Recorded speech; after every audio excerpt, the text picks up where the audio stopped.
요한계시록 1장 9절입니다. 나 여호와는 너희 형제요 예수의 환난과 나라와 참음에 동참하는 자라.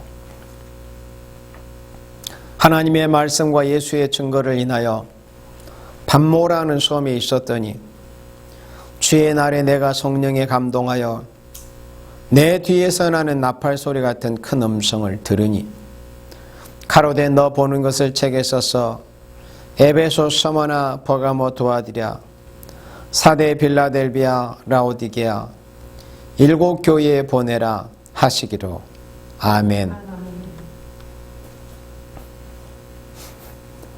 오늘은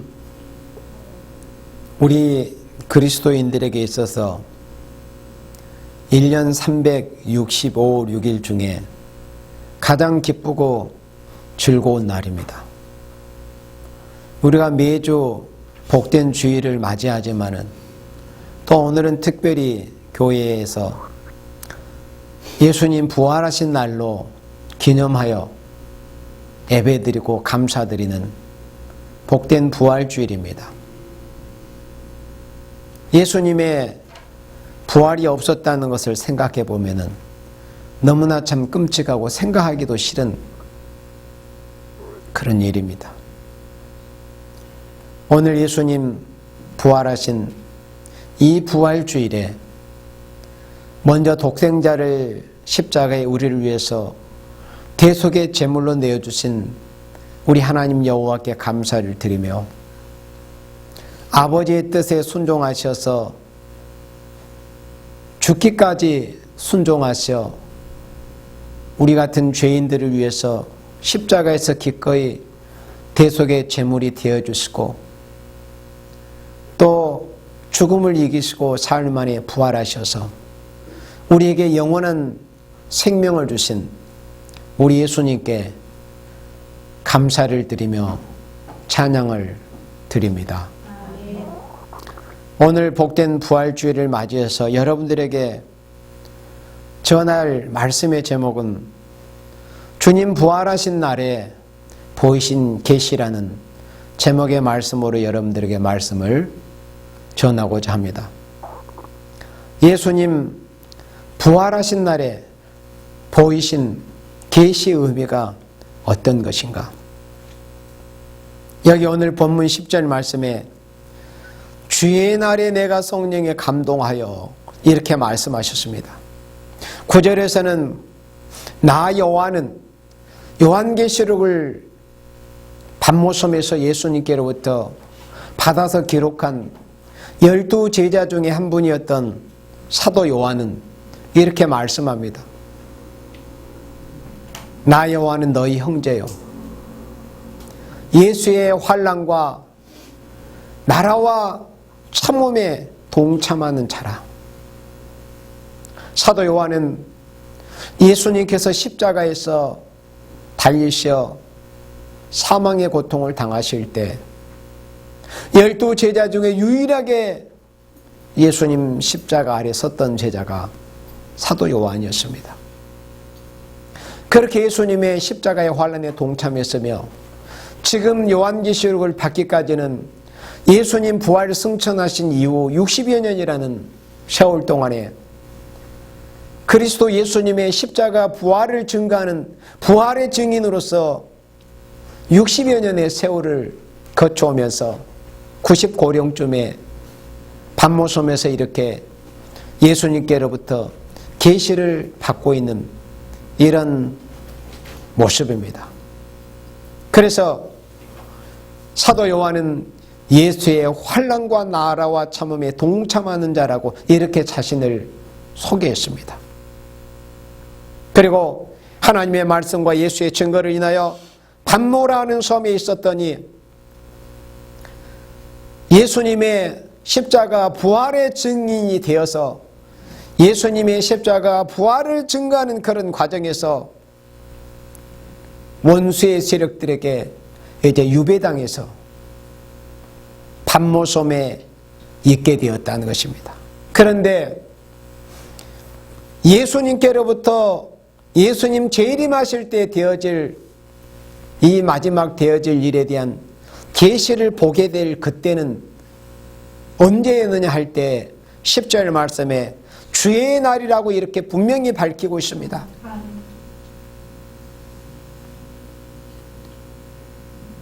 창세기 1장에서 보면은 하나님께서 천지를 창조하신 첫째 날로부터 여섯째 날까지 이르러서 천지와 만물을 다 창조하셨습니다. 그리고 일곱 번째 되는 날 안식하셨다고 그랬습니다. 그래서 지금 이 시대나 또 옛날 고대 때로부터나 사람들이 이 한 주를 7일 단위로 이렇게 세워온 것은 그 근원이 하나님께로부터 시작이 된 것입니다. 하나님께서 7일을 한 주간으로 그렇게 설정을 해 놓으신 것입니다.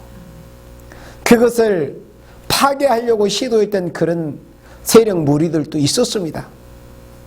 러시아에서 공산 폭동이 일어났을 때 주 6일제를 실시했던 그런 어리석은 짓들도 했습니다마는 오래가지는 못했습니다.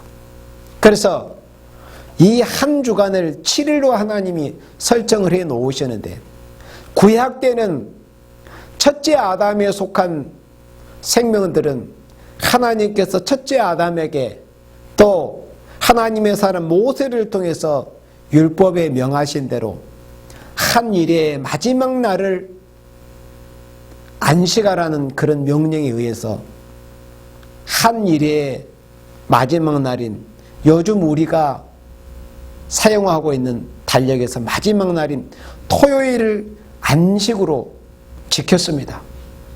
토요일을 안식으로 지킨 사람은 어떤 사람들이냐? 첫째 아담에 속한 사람들입니다. 그리고 율법에 속한 사람들입니다. 그런데 예수님이 오신 이후에는 예수님께서 부활하신 날, 곧 오늘 요한계시록 본문 1장 10절에 주의 날에 내가 성령에 감동했다고 하셨습니다. 여기서 이 주의 날은 우리가 한 주, 한 일에 있어서 몇 호일을 가리키느냐 할 때 주일날을 가리킵니다. 오늘날 같은 이 주일, 주의 날. 그럼 왜 주의 날이라고 말씀하셨느냐? 예수님께서 십자가에 달리셔서 우리를 위해서 죽으시고 무덤에 장사되셨다가 사흘 만에 부활하신 예수님 부활하신 날을 주의 날이라고 이렇게 명명하신 것입니다.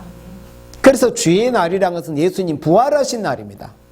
우리가 매주 반복해서 돌아오게 되는 첫날인 예수님이 부활하신 날, 예수님이 부활하셔서 우리 인생들에게 진정한 참된 평화와 안식을 주신 날을 둘째 아담에게 속한 우리 인생들, 우리 그리스도인들은 예수님이 십자가 부활의 생명을 통해서 이제 새로운 생명을 받아 하나님의 자녀의 권세를 받은 우리 모든 전 세계의 참된 그리스도인들은 예수님이 부활하셔서 우리에게 참된 평화와 안식을 주신 이 첫날을 이제는 영적인 안식일로 이렇게 우리가 지키고 있습니다.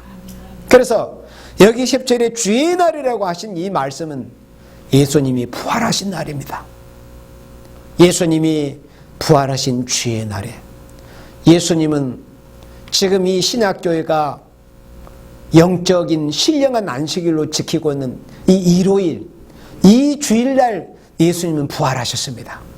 그래서 우리는 예수님이 부활하신 날을 이제는 둘째 아담에 속한 우리 그리스도인들은 참된 신령한 영적인 안식일로 이제는 지키고 있습니다. 그래서 첫째 아담에 속한 생명들은 마지막 날을 안식일로 지켰지만 둘째 아담에 속한 우리 그리스도인들은 예수님이 사망의 권세를 깨뜨려 버리시고 우리에게 참된 평화 안식을 주신 죄와 사망에서 우리를 해방하시고 우리에게 영원한 생명을 주시기 위해서 부활하신 예수님 부활하신 날을 우리들은 이제 영적인 시간 안식일로 이렇게 지키고 있습니다.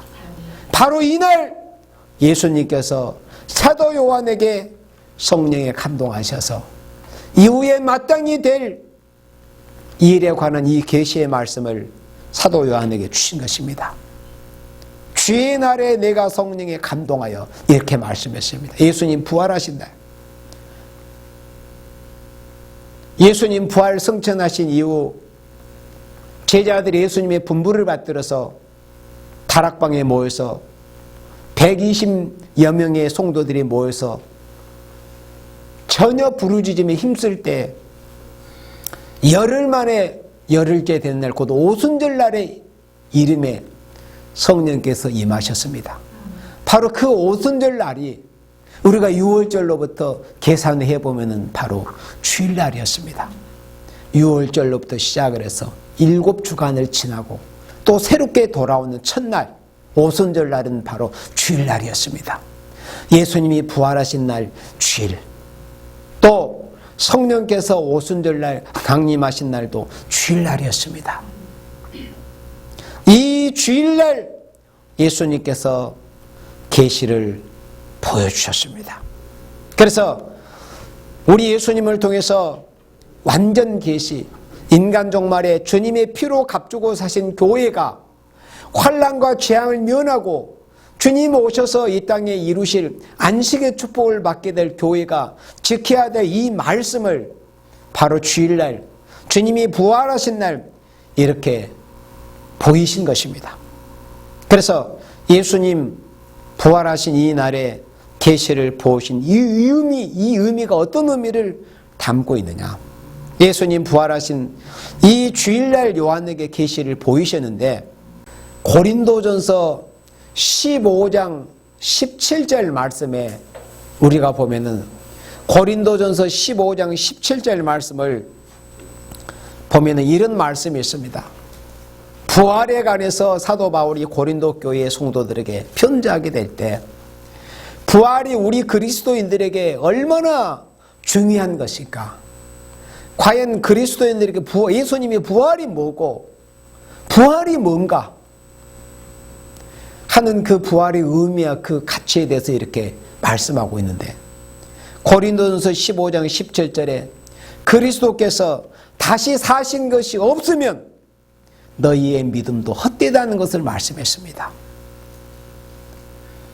우리 그리스도인들은 예수 믿으면 예수님께서 요한복음 11장 25절에 하신 말씀처럼 나를 믿는 자는 죽어도 살겠고 하신 말씀처럼 예수를 믿는 그리스도인들은 이 땅에 살아있는 동안에 예수를 바로 믿으면은 설령 예수님이 오시기 전에라도 우리가 하나님의 부르심을 받아서 육체는 흙으로 돌아가 묻힐지라도 우리의 영혼이 낙원에가 있다가 나중에 첫째 부활이든지 둘째 부활 때 부활해서 영원한 영생의 복락 축복을 받게 될 그런 소망을 가지고 있는 것이 바로 우리 그리스도인들인데 나를 믿는 자는 죽어도 살겠고 하신 말씀처럼 그런데 우리 예수 믿는 사람이 만약에 그런 소망을 가지고 있는데 가정에서 물론 있을 수 없는 일이지만 예수님이 부활하셨다는 것이 만약에 거짓이라면 우리는 예수님께 대한 소망 또 우리 예수 믿는 사람이 죽어도 다시 살게 되는 이 소망은 모든 것이 다 헛된 것이라는 것을 말씀합니다. 우리 그리스도인들에게 부활의 소망, 부활해서 영원히 영생을 누릴 이 소망이 없다면 정말 그리스도인들은 비참하게 이를 데 없습니다. 그것을 지금 이렇게 말씀하고 있습니다. 예수님께서 다시 사신 것이 없으면 예수님이 부활하신 것이 없으면 너희의 믿음도 헛되다. 그리고 뿐만 아니라 너희도 여전히 죄 가운데 있을 것이다. 예수님이 부활하신 것이 없다면은 우리 그리스도인이라고 자처하는 우리들마저도 우리는 여전히 죄 가운데 있을 수밖에 없습니다. 왜 그럴까요? 이 부활이라는 것은 죽음을 전제로 하는 것입니다. 예수님의 부활은 예수님께서 십자가에서 죽으신 것을 전제로 하는 것이 부활입니다. 부활이란 것은 이미 그 전에 죽음의 상태, 죽음을 전제로 했기 때문에 부활이 있는 것이지 죽은 어떤 상태가 없이 부활이란 것은 성립하지 않습니다. 그래서 예수님의 부활이 없다면 우리들도 여전히 죄 가운데 있습니다. 죄에 머물러 있습니다. 우리 이 땅에 사는 동안에 죄를 범하고 죄의 봉을 받아서 영원한 지옥 불구덩이에 던져져서 우리가 지은 죄의 보응을 받아 영원히 고통을 받아야 될 것입니다. 예수님의 부활이 없다면. 예수님의 부활이라는 것은 예수님이 우리를 위해서 십자가에서 죽어주신 것을 전제하고, 그리고 예수님이 십자가에 죽어주셔가지고 무덤에 사흘 동안 장사되셨다가 사흘째 되는 날에, 예수님이 죽으신 날 첫째 날, 그 다음 이튿날, 그 다음에 셋째 날, 그 사흘째 되는 날에 예수님이 부활하셨습니다. 그래서 예수님이 부활하신 것이 만약에 없다고 가정을 한다면 우리들은 여전히 죄 가운데 있습니다. 죄 가운데 있다는 것은 영원히 살 소망이 없다는 것입니다. 죄 있는 자는 살아서 영생을 얻지를 못합니다. 설령 영원히 산다고 할지라도 영벌 가운데서, 영원히 고통 가운데서 지옥에 고통이 있을 뿐이지, 죄를 예수님을 통해서 씻음을 받지 않고 예수님의 부활의 생명을 받지 않는 사람들은 설령 영원히 산다고 할지라도 그것이 복되게 영생을 누리면서 사는 것이 아니라 영벌의 고통을 받으면서 사는 것입니다. 그러므로 예수님의 부활이 없다면 우리 그리스도인들에게 얼마나 끔찍한 것인가 하는 것을 이렇게 말씀했습니다. 그래서 고린도전서 15장 18절에 또한 그리스도 안에서 잠자는 자들도 망하였으니, 그리스도 안에서 잠자는 자들은 예수 믿고 죽은 성도들을, 육체가 죽은 성도들을 말씀했습니다. 그래서 신약성경에서는 그리스도인들이 죽은 상태를 죽었다고 하지 않고 잠잔다고 이렇게 표현합니다. 잠자는 자는 깨어날 수 있거든요. 그리스도 안에서 잠자는 자는 망했다. 어떤 경우에? 만약에 예수님의 부활이 없다면 그리스도 안에서 죽은 자들도 그것을 끝이다. 생명의 부활이 없을 것이다. 이거는 가정입니다. 그러나 그렇지 않다는 것입니다. 그리고 19절에 만일 그리스도 안에서 우리의 바라는 것이 다만 이생뿐이면, 우리가 예수님 안에서, 예수 믿는 성도들이 그리스도 안에서 우리가 바라고 소망하는 바가 이생, 그래 이 세상에서 사는 것이 우리의 모든 것이라면 우리 그리스도인들은 이 세상에 살았던 모든 사람들 가운데서 우리 그리스도인들처럼 불쌍한 인생이 없습니다. 그리스도인들은 이 세상에서 사는 날 동안에 불신자 이방인들처럼 어떤 육신적인 정욕적인 어떤 기쁨을 위해서 사는 삶이 아니잖아요. 하나님을 모르는, 예수 믿지 않는 불신 이방인들은 그저 육신에 끌리는 대로, 육신의 정욕대로, 육신의 원하는 대로 기쁨과 즐거움을 추구하고 또 누리면서 기쁘고 즐겁게 삽니다. 참 물론 기쁨과 즐거움은 아니지만은, 그러나 우리 그리스도인들은 부활의 소망이 있고 예수님 다시 오실 때는 요한복음 11장 26절의 말씀처럼 무릇 살아서 나를 믿는 자는 영원히 죽음을 보지 아니하리라는 그 말씀의 소망을 가지고서 이 세상에 사는 날 동안에는 예수 믿고 성령 받은 하나님의 자녀들은 절제의 삶을 삽니다. 죄를 멀리하고 죄를 이기려고 힘쓰고 죄에서 벗어나려고 몸부림치고 죄를 미워하고 죄를 온수시하고 죄와 타협하지 않으려고 하는 그런 삶을 추구합니다. 그러므로 우리 그리스도인들은 이 세상의 삶만 놓고 본다면 참 불쌍한 인생들입니다. 그렇지만 그리스도인들은 그럼에도 불구하고 왜 그런 신앙을 하면서 사느냐? 바로 부활의 소망이 있기 때문에 그런 것입니다. 예수님이 오셔서 주실 영원한 생명, 부활의 생명, 또 예수님 다시 오실 때 죽음을 보지 않고 우리의 몸이 호련히 변해서 살아서 주님의 나라에 들어갈 소망이 있기 때문에 우리는 이 세상에서 사는 날 동안에 하나님을 모르는 자들과 같이 이성 없는 짐승들과 같이 우리는 살지 않는 것입니다. 예수님의 부활이 없을 때 가정입니다. 그러나 예수님의 부활은 역사적인 사실입니다. 그것은 누가 믿고 안 믿고는 상관이 없다고 그랬습니다. 역사라는 것입니다. 예수님이 부활하신 역사입니다. 기독교인들은 어떤 종교적으로 믿는 사실이 아닙니다. 예수님의 부활은 역사적인 진실입니다. 진실한 사실입니다. 예수님의 부활은 역사입니다.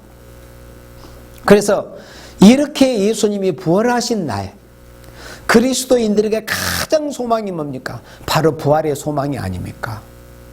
이렇게 예수님이 부활하신 날에 오늘 다시 여러분들 본문으로 돌아와서 요한계시록 1장 10절에 주의 날에 내가 성령에 감동하여 내 뒤에서 나는 나팔 소리 같은 큰 음성을 들으니, 주의 날에 예수님께서는 이 요한계시록 작은 책에 기록된 이 예언의 말씀 이후에 마땅히 되어질 이 계시의 말씀을 반모섬에 있는 사도 요한에게 보여주실 때, 천사를 통해서 이 계시를 보여주실 때 그날은 주의 날이었습니다. 이 주의 날은 우리가 이렇게 매주일 반복해서 거룩하고 신령한 안식일로 지키는 이 첫날인 바로 이 주일날, 이 주일날 예수님께서 사도 요한에게 계시를 보여주셨는데 왜 그러셨느냐? 어떻게 해서 이 마지막 때 되어질 주님의 피로 값주고 산 교회가 환난과 재앙을 면하고 안식의 축복을 받게 될 이 계시의 말씀을 왜 하필이면 월요일도 있고 마지막 날인 토요일도 있고 금요일, 수요일, 화요일, 목요일도 있는데 왜 하필이면 예수님이 부활하신 날, 첫날, 주일날, 주의 날에 이 계시를 보여주셨느냐 하는 이 의미에 대해서 살펴보고자 합니다. 그래서 오늘 제목의 말씀이 뭐라고 했습니까? 주님 부활하신 날에 보이신 계시입니다. 어찌하여 예수님께서는 주님이 부활하신 날에 이 계시를 보여주셨는가? 첫 번째는 주님께서 부활하신 날은 참된 평화와 안식을 이루어 주신 날입니다. 아멘. 예수님이 부활하신 날은 어떤 의미를 가지고 있느냐? 예수님이 부활하신 날은 한 일의 한 주간의 첫날입니다. 우리 그리스도인들이 지키고 있는 이 영적 안식일, 주일날, 주의 날은, 주님께서 부활하신 날은 도대체 어떤 의미를 지니고 있느냐?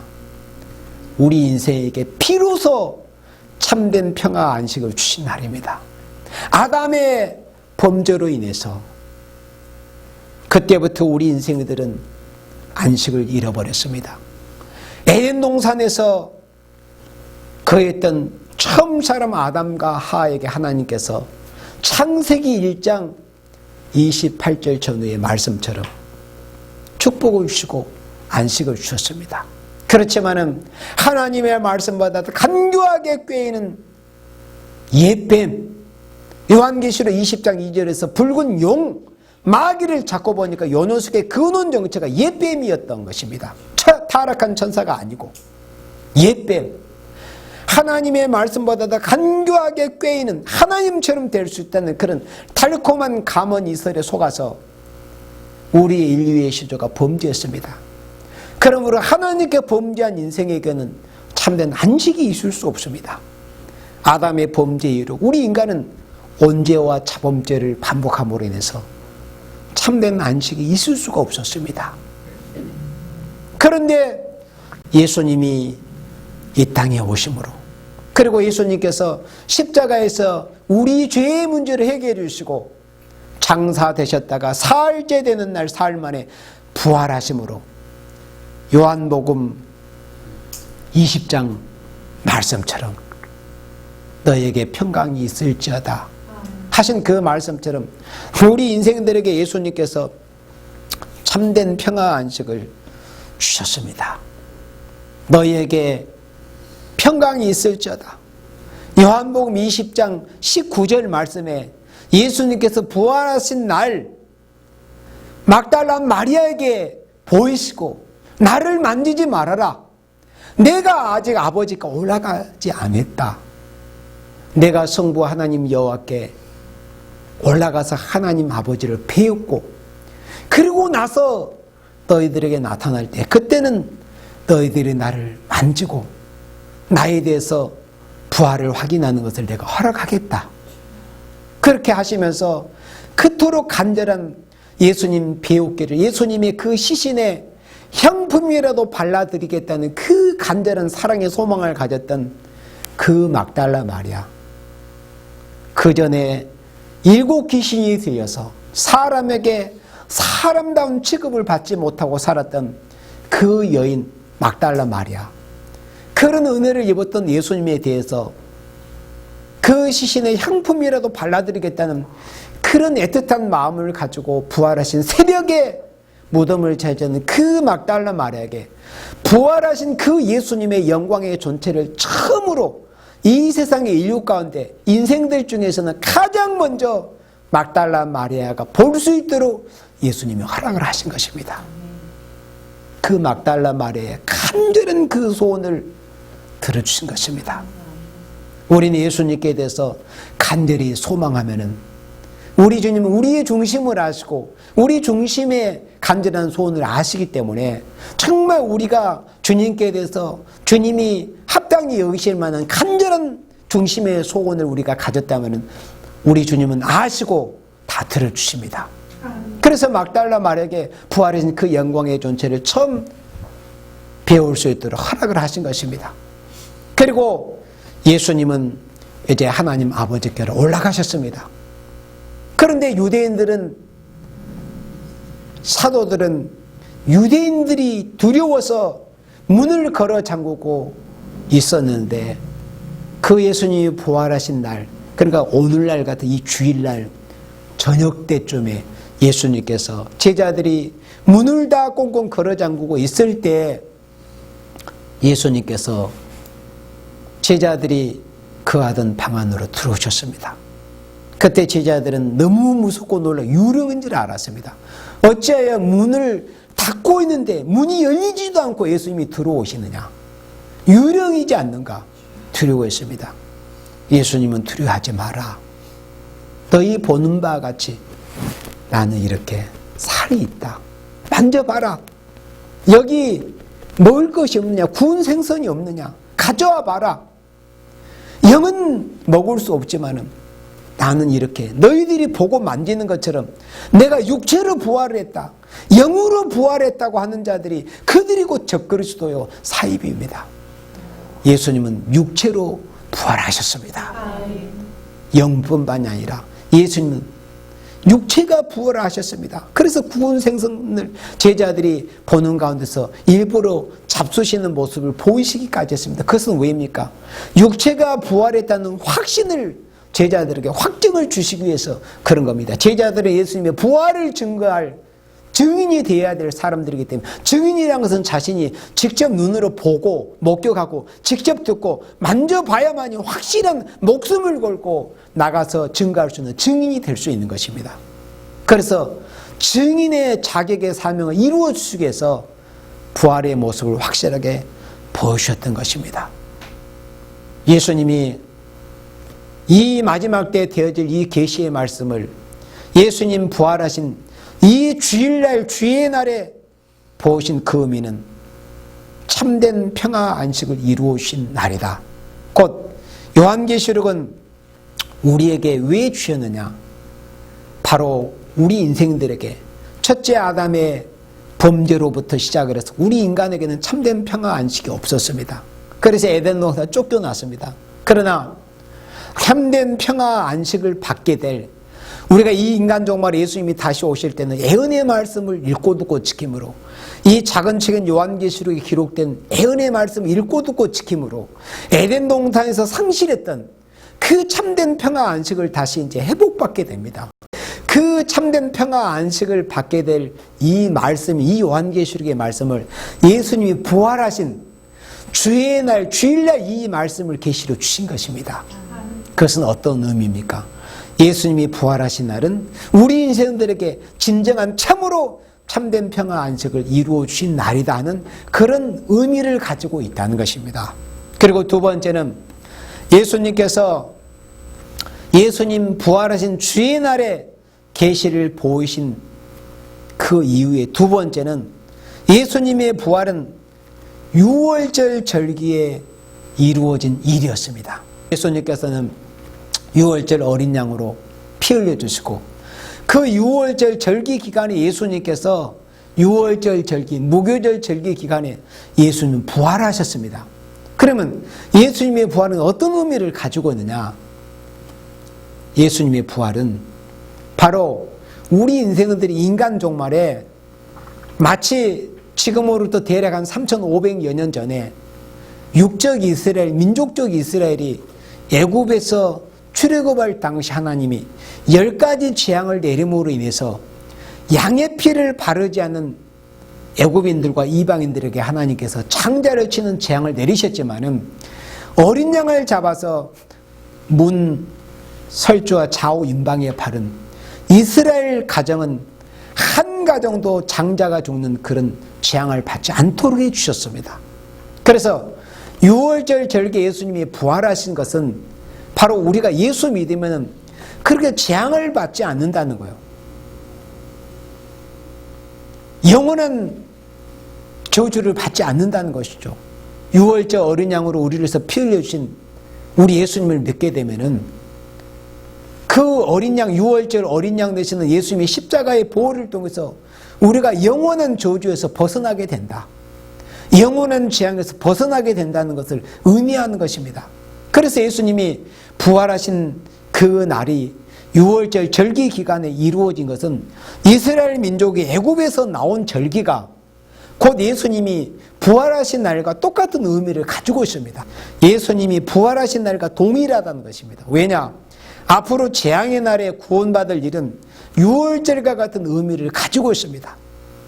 재앙의 날에 구원받을 일, 인간 종말에도 마치 수천 년 전에 애굽 땅에 10가지 재앙이 쏟아졌던 것처럼 인간 종말에도 계시록 16장에서 보니까 7 대접 재앙이 쏟아집니다. 그리고 이사야 19장에서 보니까 이제 재앙이 임하게 됩니다. 예수님께서 구름을 타고 오심으로 인해서 애굽에 임하신다고 했습니다. 애굽에 임하신다는 것은 이 세상이 애굽처럼 재앙받을 세상, 재앙받을 땅이 되었다는 것을 의미했다고 그랬습니다. 앞으로는 애굽에서 쏟아졌던 그런 재앙보다 더 큰 재앙이 앞으로 옵니다. 그렇지만은 하나님께서 예수님의 그리스도의 피의 공로를 통해서 구원받을 생명들은 앞으로 재앙년들에 보호해 주시는 일이 있습니다. 그러므로 인간 종말에 하나님의 백성 그리스도의 피로 값주고 사신 교회들이, 하나님의 자녀들이 구원을 받게 될, 재앙에서 구원을 받게 될 말씀인 이 요한계시록의 말씀을 다른 날이 아닌, 다른 날도 아닌 바로 예수님 부활하신 날 계시를 보여주셨다 하는 그런 의미를 가지고 있습니다. 세 번째는 예수님이 다시 오실 때는 두려운 주님으로 오시는 때다. 그래서 이 요한계시록의 말씀은 두려운 주님으로 오시는 그때 우리가 주님 앞에 설 수 있는 이런 자격을 이루어서 우리 몸이 개조 변화받고 우리가 영체의 몸이 되어서 예수님을 맞이해야 되는데 예수님이 십자가에서 죽으시고 부활하신 그 부활의 생명, 그 두려운 본체의 주님으로 오실 때 구원받는 이 진리의 말씀을 예수님이 부활하신 날 이렇게 보여주셨다는 것입니다.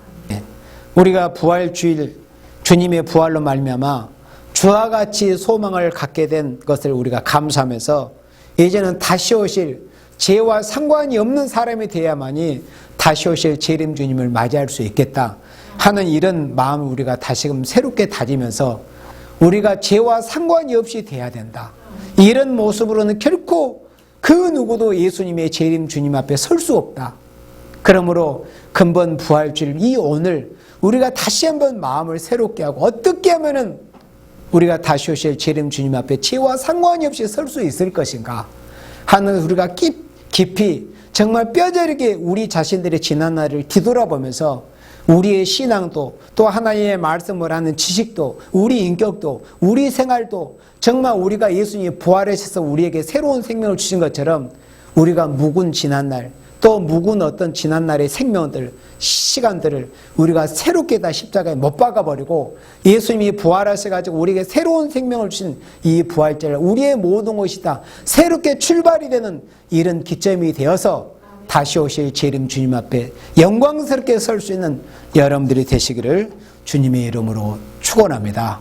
아멘.